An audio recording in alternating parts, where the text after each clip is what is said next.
ప్రకటిస్తే ఏంటో తెలుసా? మన కొరకు విజ్ఞాపన చేస్తాడు దేవుడు. మన కొరకు ఆయన తండ్రి దగ్గర విజ్ఞాపన చేసి మన నిమిత్తం, మన సహాయం నిమిత్తం ఆయన అడుగుతూ ఉంటాడు.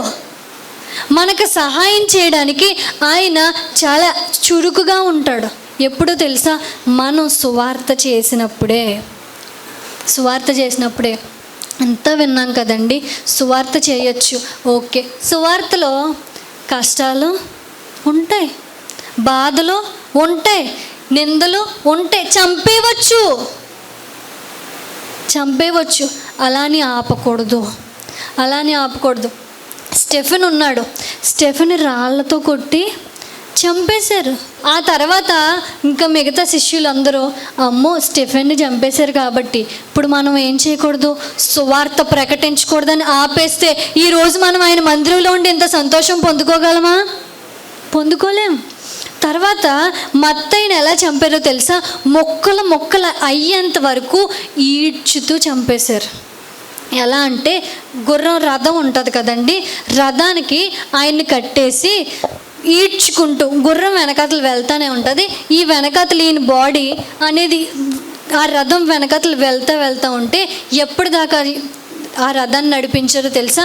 ఈయన పార్ట్స్, బాడీలో ఉన్న ప్రతి పార్టు ఏ పార్ట్కి ఆ పార్ట్ మొక్కలు అయిపోయి విడిపోయేంత వరకు ఈడ్చుకుంటూ చంపారు. ఎంత భయంకరమైన మరణం! ఆ తర్వాత వాళ్ళు ఆగిపోయారా? ఆగలేదు. తర్వాత మార్కుని ఎలా చంపారో తెలుసా? భూమి మీద పడుకోబెట్టి మేకులేసి కొట్టేసి చంపేశారు. ఆంధ్రేని ఎలా చంపారో తెలుసా? సిలువ మీద 3 రోజులు సిలువ వేసేసి కఠినమైన హింస, వెంటనే చంపేలేదు, వెంటనే కఠినమైన హింస పెట్టి చాలా భయంకరంగా హింసిస్తూ 3 రోజులు హేళన చేస్తూ చంపుతూ ఉంటే అతను చచ్చిపోతూ అన్న మాట ఏంటో తెలుసా? వీళ్ళు ఏం చేస్తున్నారు, వీళ్ళకి క్షమించిన ఆయన, వీళ్ళందరూ నిన్ను తెలుసుకునేలాగా వీళ్ళని మార్చు అని ప్రార్థన చేశాడు. అతను భయపడలేదు మరణానికి, చచ్చిపోతాడని తెలిసి కూడా స్వాగతించాడు. ఏమన్నాడో తెలుసా? ఓ సిలువ, నీకు సుస్వాగతం, నీకు ఆహ్వానం నేనే ఇస్తున్నాను, రా నా దగ్గరికి. నువ్వంటే నాకు భయం లేదు. నేను నీ దగ్గరికి ఎలా వస్తున్నాను తెలుసా? చాలా ఆనందంగా నేను నీ దగ్గరికి వస్తున్నాను, సంతోషంగా, నేను నీ మీద చనిపోవడానికి చాలా సంతోషంగా వస్తున్నాను అని చెప్పి అన్నాడు. భక్తులు సువార్త ప్రకటిస్తే చనిపోతారని తెలిసి కూడా తెగించి ప్రకటించారు. వాళ్ళకు ఒక భారం ఉంది, ఒక బాధ్యత ఉంది కాబట్టి ప్రకటించారు.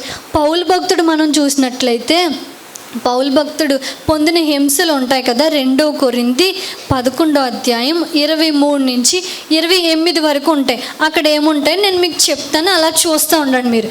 ఎన్నంటే చెరసాల్లో ఉన్నాడంట పౌలు భక్తుడు, అపరిమితంగా దెబ్బలు తిన్నాడంట, చాలాసార్లు ప్రాణాపాయంలో ఉన్నారు, 5 సార్లు 39 దెబ్బలు తిన్నారు, 3 సార్లు బెత్తంతో కొట్టబడ్డాడు, 1 సారి రాళ్ళతో కొట్టబడ్డాడు, 3 సార్లు ఓడ పగిలి శ్రమలు పడ్డాడు, 24 గంటలు సముద్రంలోనే ఉండిపోయాడు, అనేక పర్యాయములు ప్రయాణ అపాయాలు, నదుల ద్వారా ఆపదల్లో పడిపోయాడు, దొంగల ద్వారా, స్వజనుల ద్వారా, అన్యజనుల ద్వారా, పట్టణముల ద్వారా, అరణ్యం ద్వారా ఆపదల గుండా పయనించాడు, సముద్రం ద్వారా ఆపదల్లో పడ్డాడు, సహోదరుల ద్వారా, కపట సహోదరు, కష్టం ద్వారా, ఆకలి ద్వారా, దప్పుల ద్వారా, ఉపవాసాల ద్వారా, దిగంబరత్వం ద్వారా కూడా అంత శ్రమలు పడ్డాడు. ఎలా చంపేసేవారంటే, పౌలు భక్తుడు ఎలా చనిపోయాడంటే ఖడ్గము తన పీక్ని కోసి చంపేశారు. ఇంకా చాలా భయంకరంగా చంపేశారు. ఎలా అంటే అప్పుడు కాలంలో సువార్త ప్రకటించే వాళ్ళు ఎలా చంపేసేవారంటే, ఒక ఎద్దు ఒక దాంట్లో పెట్టి ఆ ఎద్దు ఉన్న ఆ రూమ్లోకి ఒకరిని అందులో వేసేసి సువార్త ప్రకటించే వాళ్ళని ఆ ఎద్దు పొడిచి అతను చచ్చిపోయేదాకా అందులోనే వదిలేసేవారు. క్రూర మృగాలు ఉన్న దాంట్లో బోన్లో ఒక వ్యక్తి పడేసేవాడు. ఏ మృగం ఏది కావాలితే ఏ పాటు కావాలితే ఆ పాటు తినేసి ఊరుకునేది. ఇంకెలాగో చెప్పనా, బాగా చలిగా ఉన్న ప్రదేశాల్లో వస్త్రాలే లేకుండా, బట్టలే లేకుండా దిగంబరులుగా అక్కడ వదిలేస్తూ ఉండేవారు, అరణ్యాల్లో వదిలేస్తూ ఉండేవారు. వాళ్ళు అలా తిరిగి చచ్చిపోయేవారు. కొరడాలతో కొట్టేసేవారు, ఇనప కొక్కెలతోటి చర్మం చీలేలాగా చిరిపేసేవారు, చర్మాన్ని చించేసేవారు. క్రూర మృగాల చేత ఇంకేం చేసేవారు తెలుసా? ఒక కర్రకి, నీటిలో తేరే ఒక కర్రకి మనిషిని కట్టేసి సముద్రంలో వదిలేసేవారు. ఏ చేప అంటే ఆ చేప తినచ్చు, చచ్చిపోవచ్చు అతను. ఇంకేం చేసేవారు తెలుసా? ఒక ఓడకి అతన్ని కాల్చేసి వదిలేసేవారు సముద్రంలో. అంత భయంకరంగా వాళ్ళ శ్రమ అనుభవించిన సువార్త ప్రకటించడం ఆపలేదు. ఇప్పుడు మన బంధువుకు చెప్తే అంత భయంకరమైన శ్రమ రాకపోవచ్చు, వచ్చినా పర్లేదు, చెప్పడం ఆపొద్దు. ప్రకటిస్తూనే ఉండు. ఆయన సువార్తను రాజ్యం వ్యాపిస్తూనే ఉండు, ప్రకటిస్తూనే ఉండు. ఆయన సువార్త పనిలో ముందుండు. నీ ద్వారా ఆయన ఆత్మలు సంపాదించుకోవాలనుకుంటున్నాడు. నీ ద్వారా, నీ సాక్ష్యం ద్వారా, నీ మాట ద్వారా, నీ ప్రార్థన ద్వారా, నీ ప్రవర్తన ద్వారా కొంతమంది ఆత్మలు సంపాదించుకోవాలని నీకు ఒక ఆజ్ఞ ఇస్తే ఆ ఆజ్ఞ లెక్క చేయవే. అది ఆజ్ఞ ఉందనే తెలీదు. ఇప్పుడు చెప్తారు, వింటారు, అంతే. తర్వాత ఏంటి మీరు అనుకోవచ్చు, అమ్మ రోజా వాళ్ళకి చెప్పావు సరిపోయింది, ఇంకేం చేసావు నువ్వు సువార్త, మమ్మల్ని చేసేయమన్నావు రోజమ్మ అనుకోవచ్చు మీరు మనసులో. అందరూ అనుకోరులేండి, కొంతమంది అనుకుంటారు. డౌట్ వస్తుంది కదా, మరి రోజా ఏం చేసింది అన్న డౌట్ వస్తుంది కదా. నేను చేశాను, నాకు వీలైనంతలో నేను ఏం చేయగలను ఆ పనులన్నీ చేశాను. ఎలా చేసేదాన్ని తెలుసా? నేను స్టిక్కీ నోట్స్ తెలుసా మీకు? స్టిక్కీ నోట్స్ అంటే కలర్ పేపర్స్ ఉంటాయి, దానికి చిన్న గమ్ము ఉంటుంది, ఫుల్గా గమ్ము ఉండదు, చిన్న గమ్ము ఉంటుంది. ఆ పేపర్స్ మీద దేవుడు వాక్యాలు రాసి ఎక్కడికైనా వెళ్ళినప్పుడు అక్కడ అంటిస్తూ ఉండేదాన్ని అనమాట. అంతకీ నేను బయటకు ఎక్కడికి వెళ్ళలేదనుకో, రాసేసి ఎవరో ఒకళ్ళు యవనస్తులు ఉంటారు కదా చర్చిలో, ఒరే బాబు బస్ స్టాండ్కి వెళ్ళరా, రాత్రి పంపించి ఆ బస్ స్టాండ్లో అక్కడక్కడ అంటించేయమనేదాన్ని. కాలేజ్ స్టూడెంట్స్కి బైబిల్ పంచిపెట్టేదాన్ని. కాలేజ్ స్టూడెంట్స్ బైబిల్ అయితే తీసుకోరని చెప్పి మేరకు దగ్గరికి వెళ్ళి, అది బైబిలే కానీ చూడడానికి బైబిల్లా ఉండదు, చాలా బాగుంటుంది అనమాట, చిన్న బుక్లా ఉంటుంది. అది చదివితే ఆ కాలేజ్ స్టూడెంట్స్కి అర్థమైపోతుంది దేవుడు ఇంత గొప్పవాడని వెంటనే తెలిసిపోయే విధంగా అలాంటి ట్రాన్స్లేషన్స్ బైబిల్స్ కొని, ఇంగ్లీష్ బైబిల్స్ కొని, బైబిల్ ఇస్తే ఇచ్చుకోరని చెప్పి ఏం చేసేవాడిని నేను తెలుసా? ఆ బైబిల్లో ఫస్ట్ పేజ్లో మన పేరు ఊరు రాసుకుంటాం కదండి, ఆ పేరు ఊరికి ముందు ఒక వైట్ పేపర్ ఖాళీగా ఉంటుంది. ఆ పేపర్ మీద ఏం చేసేదని తెలుసా? కొన్ని కోయిట్స్ ఉంటాయి కదా, కొటేషన్స్ లాంటివి ఉంటాయి కదండి, ఆ కోయిట్స్ రాసేదాన్ని. నాతో పాటు కొంతమంది యవనస్తులు కూడా సహకరించేవారు. ఆ కోయిట్స్ రాసి వాళ్ళకి ఇస్తూ ఉంటే ఎగ్జైట్మెంట్గా ఫీల్ అయ్యేవారు.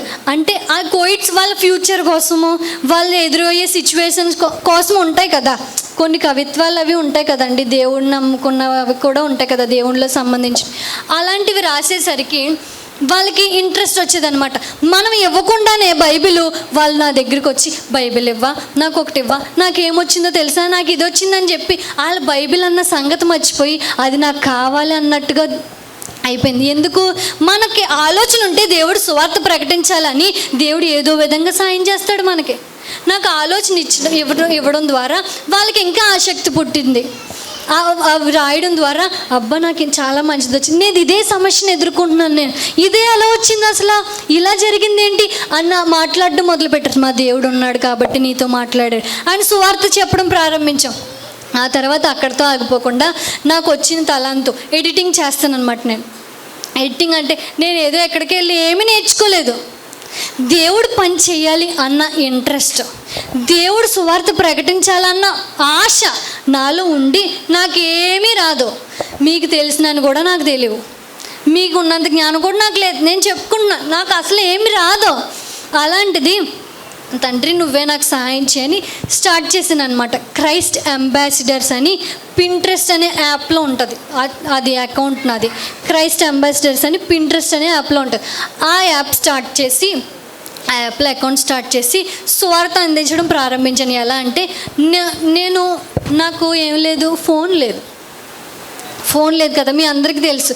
మన యూట్యూబ్లో ఒక మెసేజ్ పెట్టారు, ఏమనంటే మన ఛానల్లోనే పింక్ కలర్ శారీతో ఒక మెసేజ్ ఉంటుంది, ఏమనంటే నువ్వు వాట్సాప్లో చాటింగ్ చేసి డిలీట్ చేసేస్తున్నావా, లేకపోతే ఏదో చేస్తున్నావు కదా, హిస్టరీ క్లియర్ చేసేస్తున్నావా, అది ఇది అని చెప్పాను కదా. వాక్యం చెప్తే అందరూ కొంతమంది అన్నారు, అవును, నేను అలాగే చేశాను తండ్రి, నన్ను క్షమించని కామెంట్స్ వచ్చినాయి.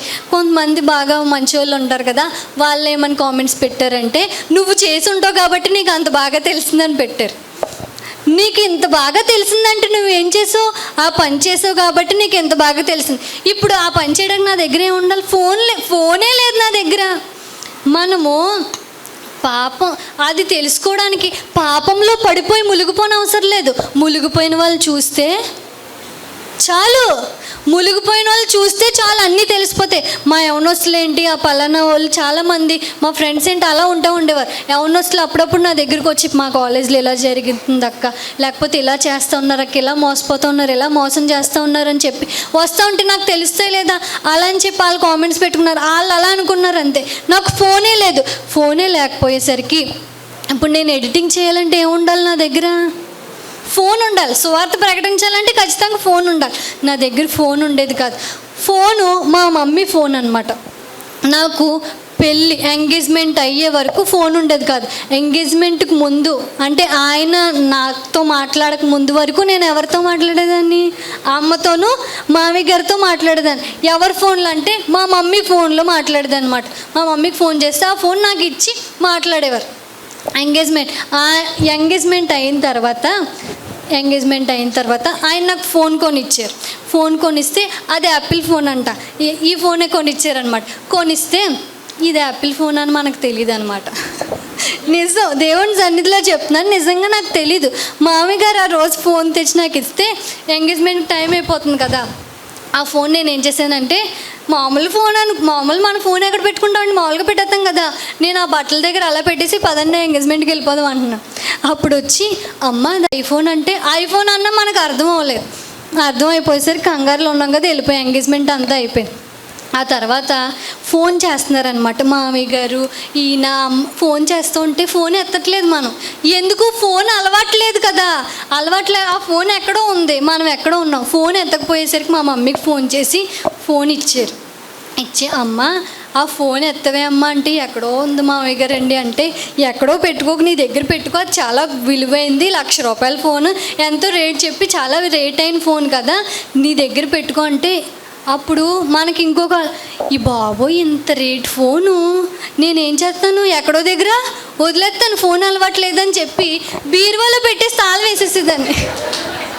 నిజమండి, బీరువాలో పెట్టి తాళం వేసేసాను. ఈలోగా ఫోన్ చేస్తా, నిజంగా ఆయన ఫోన్ చేస్తూ ఉండేవారు మామగారు ఆ తర్వాత అందరూ అన్ని బాధలు పడిపోయిన తర్వాత జాగ్రత్తగా ఫోన్ దగ్గరికి వెళ్ళి ఖాళీ తర్వాత ఫోన్ చూస్తే 10 ఆయన 10 మావయ్య గారు వాళ్ళ ఫోన్లు ఉండేవన్నమాట. ఫోన్ తిరిగి చేస్తే ఏంటి ఫోన్ చేశారంటే, ఫోన్ ఎక్కడ పడేసావమ్మా అనేవారు ఆయన. అంటే లేదండి బీరువాలో పెట్టానండి, అది ఐఫోన్ అన్నారు కదా, చాలా కాస్ట్లీ ఫోన్ అన్నారు కదా అని చెప్పి అంత దారుణమైన పరిస్థితి అనమాట మనది.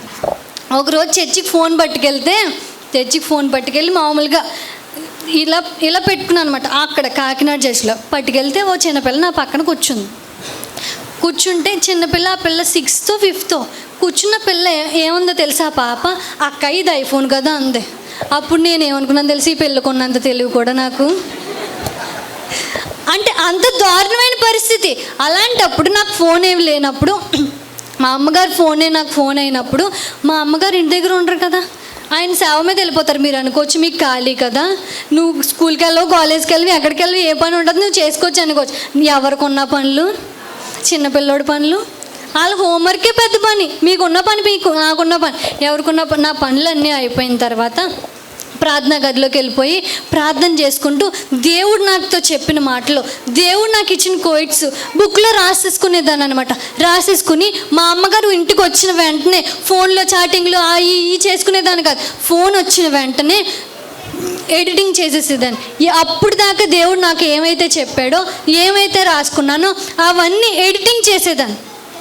అవన్నీ ఎడిటింగ్ చేసి స్టేటస్లు పెట్టి వాళ్ళకి షేర్ చేసి వీళ్ళకి షేర్ చేసి అందులో పోస్ట్ చేయడం ద్వారా నేను సువార్త ప్రకటిస్తూ ఉండే. నేను గొప్ప అని చెప్పట్లేదు, నేను ఈ విధంగా ప్రకటించాను. దేవుడు నాకు ఇచ్చిన తలాంతుతో నేను ఆ తలాంతిని ఆయన సువార్త ప్రకటించడానికి వాడాను. నాకు ముందేం దేవుడు తలాంతి ఇవ్వలేదు, నేను ఆశపడ్డాను ఆయన కోసం చేయడానికి సేవ. ఆయన నాకు జ్ఞానం ఇచ్చి నడిపించాడు. నా జ్ఞానం ఎంతో చెప్పాను కదా, అని నేను అంతలా చేశానంటే దేవుడు నాకు సహాయం చేశాడు సువార్త ప్రకటించడానికి. దేవుడు నాకు సహాయం చేశాడు కాబట్టి చేయగలిగాను. మీరు ఇప్పటికీ చూడొచ్చు, పింట్రెస్ట్లో ఉంటుంది, 1000కి పైగా చేశాను. 1000కి పైగా. నాకు ఫోన్ ఉందా? లేదు. మనం సువార్త చెప్పమంటే ఎక్కడ లేని కారణాలన్నీ చెప్తాం, ఎక్కడ లేని సంజయశీలన్నీ చెప్తాం.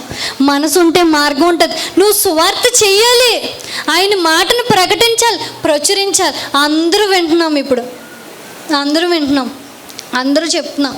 ఏమని? దేవుడు సువార్త ప్రకటించాలంట, దేవుడి మాట వినాలంట, దేవుడు చెప్పింది మనం తెలుసుకున్నది మనం అనేక మందికి ప్రకటించాలి అని చెప్పి ఇప్పుడు అందరికీ అర్థమైంది కదండి. ఆయన వాక్యం ప్రకటించాలని అందరికీ అర్థమైంది. ఇప్పుడు ఆయన మనం ఆయన సువార్త చాటాలి అని అందరూ తెలుసుకున్నాం. ఇప్పుడు అందరూ దేవుడికి ఏం చెప్తాం?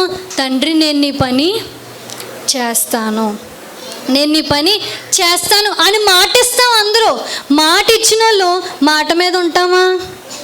మాట మీద నిలబడం, మాట మీద ఉండవు, నిక్కర ఉండదు. దేవుడు నువ్వు చెప్పిన వెంటనే నిన్ను నమ్ముతాడు. దేవుడు నువ్వు చెప్పిన వెంటనే నేను నమ్ముతాడు. ఏమన్నా తెలుసా?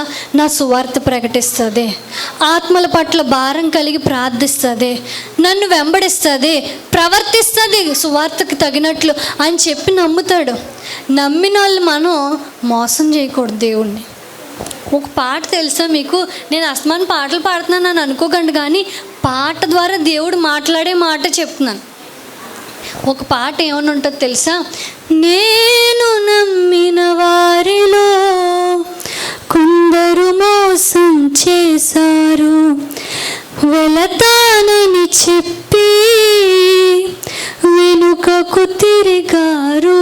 దేవుడు నమ్మాడు, నా సువార్త ప్రకటిస్తాను అంటున్నారు కదా, ఇక్కడి నుంచి నేను నమ్ముతున్నాను అని అనుకునేలోగా మోసం చేసేస్తున్నామంట, చెప్పట్లేదంట. ఎందరో మోసం చేశారు, వెళతానని చెప్పి వెనుకకు తిరిగారు.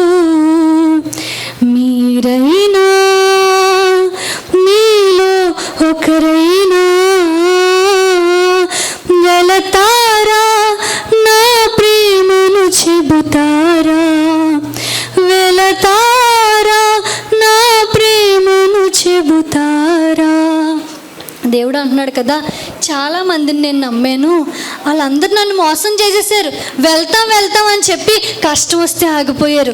వాళ్ళు ఏదో అన్నారని చెప్పి వాళ్ళు అంటారేమో అని చెప్పి ఆగిపోయారు. ప్రార్థన చేస్తూ ఉంటే ఇంకా మారట్లేదని చెప్పి ఆగిపోయారు. వాళ్ళ వల్లే మీరు ఉండొద్దు.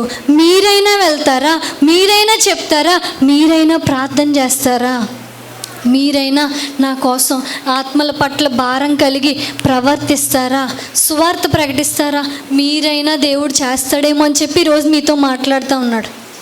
మీరైనా సువార్త ప్రకటిస్తారు. ఎంత భయంకరంగా అయిపోతుందో తెలుసా? ఈ ముందు జనరేషన్స్, మన తాతలు ముత్తాతలు, పెద్దయ్య గారు కావచ్చు, మామయ్య గారు ఆత్మీయ తండ్రి, అమ్మ ఆత్మీయ తండ్రి కావచ్చు, పెద్దయ్య గారు వాళ్ళు సువార్త చేయడం ద్వారా మనకేమొచ్చింది? ఇప్పుడు ఆ సువార్త గుడ్ న్యూస్ అనేది మనకు అందింది. ఆ యేసుదాస్ గారు ఆ కాలంలో సువార్త చేయబట్టి అక్కడ ఒప్పాడు ప్రాంతం అంతా మారి ఆ సువార్త మనకు అందింది. అందడం ద్వారా మనం ఎంత హ్యాపీ లైఫ్ గడుపుతున్నాం, ఎన్ని కష్టాలు ఉన్నా. ఇప్పుడు మన ద్వారా తర్వాత జనరేషన్కి సువార్త అందితేనే కదా మనం ఉన్నట్టుగా వాళ్ళు ఉండగలరు, మన బిడ్డలు ఉండగలరు, బిడ్డలు తరాలు ఉండగలవు. మనం తర్వాత తరానికి సువార్త చెయ్యకపోతే ఎలా వాళ్ళకి ఎలా అందుతుంది సువార్త? ఇప్పటికే ఎంత భయంకరంగా ఉందో తెలుసండి లోకం. మాకు తెలిసిన వాళ్ళు అనమాట, ఒక చిన్న అబ్బాయి ఎంత ఉంటాడు, ఎల్కేజీ కంటే ఇంకా నర్సరీ చదువుతారు కదా ఫస్ట్ స్టార్టింగ్లో, అదనమాట ఆడేజ్. అయితే వాడు బాగుంటాడు. అయితే వాడు స్కూల్కి వెళ్ళి ఇంటికి వచ్చేసిన తర్వాత వాళ్ళ డాడీతో బయటికి వెళ్ళాడు అనమాట. వెళ్తే వాళ్ళ ఇంటికి ఒక అమ్మాయి వచ్చి తలుపు కొడుతుంది. అప్పుడు ఆ ఆంటీ, ఆ అబ్బాయి వాళ్ళ అమ్మగారు వెళ్ళి తలుపు తీస్తే, ఏ అమ్మ అంటే చాక్లెట్ తీసింది, బయటికి తీసి ఆంటీ ఇది తీసుకోండి అంటే, ఏ అమ్మ ఏమైందంటే, మీ అబ్బాయి ఉన్నాడు కదా, ఈ చాక్లెట్ ఇచ్చి నేను ఐ లవ్ యూ చెప్పానని చెప్పమంటుంది. ఏంటి, ఎంత ఉందా పిల్ల, ఇంత పిల్ల చాక్లెట్ ఇచ్చి ఐ లవ్ యూ చెప్పానని చెప్పండి. ఎంత దారుణంగా అయిపోయినాయి తెలుసా పిల్లల ఆలోచనలు. చిన్నపిల్లలే కానీ పెద్ద ఆలోచనలు వచ్చేస్తున్నాయి. యవనస్తులు వాటికి, డ్రగ్స్కి, తాగుడికి, వ్యభిచారానికి బానిసలైపోయి ఎలా పడితే అలా ఉంది లోకం. ఇంకెప్పుడు సువార్త చెప్తాం? ఇంకెప్పుడు మారుస్తాం? మనం మారిస్తేనే కదా, మనం సువార్త చెప్తేనే కదా దేవుడి మాట వాళ్ళకి అందేది. మనం చెప్పకపోతే ఇంకెవరు చెప్తారు? మనకే కదా ఆ బాధ్యత ఉంది. దేవుడు అన్నాడు మన మీద పెట్టాడు ఆ భారం, నమ్మి మనమైనా చెప్పి అనేక మందిని రక్షిస్తామని. మన పూర్వీకులు దాన్ని నెరవేర్చారు, మనం నెరవేర్చట్లేదే. మన పనుల్లోనూ, మన ఉద్యోగాలను, మనలోనే బిజీ పడిపోతున్నాం కదా. మన కష్టాల్లోనే బిజీ అయిపోతున్నాం. మన బాధల కోసమే ప్రార్థన సరిపోతుంది. ఇంకెప్పుడు ఆత్మల కోసం ప్రార్థన చేసేది? ఇంకెప్పుడు సువార్త చెప్పేది? ఇంకెప్పుడు అందరికీ ఆయన వాక్కును చాటించి మనం పొందుకున్న రుచి, మనం తెలుసుకున్న రుచి అనేక మందికి ఇంకెప్పుడు చెప్తాం? వంటలో అబ్బా పలానా యూట్యూబ్ ఛానల్ భలే వంటలు చూపిస్తారు, ఆ లింక్ నీకు పెడతానే, చూసి వండేసుకో. పలానా షాప్లో చీరలు చాలా బాగుంటాయి, పలానా లేకపోతే షాప్ దగ్గర దోశలు భలే వేస్తారు టిఫిన్ షాప్ దగ్గర, అలాంటి సమాచారాలు అందిస్తాం. కానీ దేవుడు, పలానా దేవుడు ఉన్నాడు, గొప్ప దేవుడు, నా జీవితంలో ఆశ్చర్యకరుడుగా పనిచేశాడు, ఆశ్చర్యకార్యాలు నీకు కూడా చేస్తాడు, నీ జీవితంలో కూడా అలాగే పనిచేస్తాడు. నమ్ముతావా? ప్రార్థన చేసుకో. నేను కూడా నీ కోసం ప్రార్థన చేస్తాను అన్న సమాచారం ఎప్పుడు చెప్తావు? ఎప్పుడు నా గొప్పే, నా డొప్పే, నా డొప్పే. మా కొంతమంది వాళ్ళ గొప్పలే సరిపోతుంది, వాళ్ళ గొప్పలే. ఇంకా దేవుడు గొప్పదనాన్ని ఎప్పుడు చెప్తావు? దేవుడు మాట ఎప్పుడు వివరిస్తావు? దేవుడు బాధపడుతున్నాడు, దేవుడు వేదంతో చెప్తున్నాడు. అనేక మంది నశించిపోతున్నారు, అనేక మంది తల్లడిల్లిపోతున్నారు పాపంలో. వాళ్ళకి శాంతి లేదు, మనశ్శాంతి లేక అశాంతికి గురైపోతున్నారు. మనం చాలా హ్యాపీగా ఉన్నాం కదా, మనకు భరోసా, నమ్మకం, ధైర్యం ఉంది కదా. వాళ్ళకు వద్దా? ప్రకటించు దేవుని వార్తని, దేవుడి విషయాన్ని చెప్పు. సువార్త అంటే లెక్క చేయరు కొంతమంది. సువార్త అంటే లెక్కలేని తను, చెప్పమంటే బద్ధకం, ఎన్నో కారణాలు వెతుక్కుంటారు. కానీ దేవుడు ఏమన్నాడు తెలుసా? నువ్వు దేవుని ఆజ్ఞని ఎప్పుడైతే పాటిస్తావో, దేవుని ఆజ్ఞకి ఎప్పుడైతే లోబడి సువార్త చేస్తావో, ఆయన ఈరోజు నీతో మాట్లాడాడు కదా, కొన్ని దీవెనల ద్వారా నిన్ను దీవిస్తాడు. నువ్వు నీ పని చేయి, సువార్త ప్రకటించు.